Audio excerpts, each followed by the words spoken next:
দর্শক আসসালামু আলাইকুম, আমি doctor Minhaj Afia specialist physiotherapy centre Gurudaspur থেকে বলছি। দর্শক, আমরা রোজা কিংবা রোজার বাইরে সবাই আসলে ইসবগুলের ভুসি খাই, কারণ আমরা সবাই চিন্তা করি এটা খেলে হয়তো বা কোষ্ঠকাঠিন্য দূর হয়, গ্যাসের সমস্যা দূর হয়।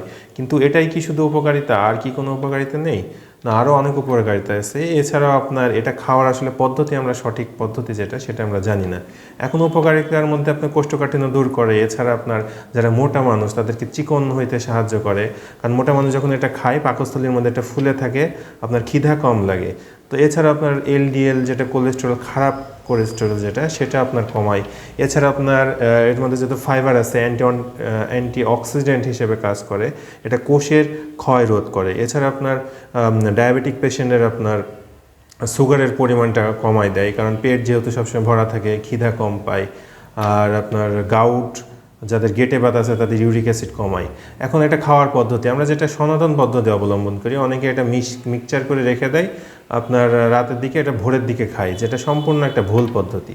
আমরা যেটা করব, আপনার 2-3 চামচ হাফ গ্লাস পানির মধ্যে মিক্সচার করে সাথে সাথে খেয়ে ফেলবো, যেন এটা পেটের মধ্যে গিয়ে জিনিসটা ফুলে থাকে এবং আপনার গ্যাস অথবা কোষ্ঠকাঠিন্য এই সমস্যা দূর করে। তো সকলকে ধন্যবাদ।